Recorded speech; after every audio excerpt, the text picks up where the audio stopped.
Hello नमस्कार दोस्तों, मैं शिवेंद्र आप सभी को स्वागत करते हैं शिवेंद्र ब्लॉग में। तो कैसे हैं दोस्तों, उम्मीद करता हूं आप लोग बहुत अच्छे होंगे। तो भाई लोग बता दूं, वीडियो में बने रहेंगे तभी आप लोगों को सही जानकारी मिल पाएंगे। भाई लोग थोड़ा सा अपना दूसरा आवाज़ आने के लिए उससे परेशानी होंगे आप लोगों को, तो भाई लोग उसके लिए सॉरी। तो भाई लोग बता दूं, खेसारी भैया और एक दिलेर मेहमद है, वो पंजाबी है। तो भाई लोग उनके साथ एक फिल्म शूटिंग होने के लिए आ रहे हैं कुछ ही दिन के बाद। भाई लोग बता दूं कि क्या दिलेर मेहमद का बोलना ये है कि काफ़ी गजब का एक्टिंग करते हैं सुपर स्टार खेसारी लाल। तो भाई लोग आप लोग थोड़ा सा क्लिप आगे देखे होंगे, स्क्रीन पे चलता होगा।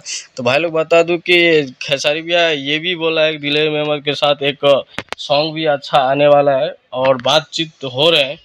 तो भाई लोग बताओ, दिलेर मेहमद यही कहना चाहते हैं कि खेसारी भैया जो पूरे वर्ल्ड में छा चुके हैं और ऐसे ही खेसारी भैया का प्यार दुलार आप लोग देते रहिए और ऐसे ही करते हैं। तो भाई लोग बता दूं कि खेसारी भैया जब भी कुछ लेकर आते हैं धमाका ही लेकर आते हैं। तो भाई लोग चलते हैं, अगले वीडियो में मिलते हैं, तब तक ले अपना ख्याल रखें। भाई लोग आप एक विनती है आप हमारे से कि आप लोग फुल वीडियो वॉच कीजिए। चलते हैं।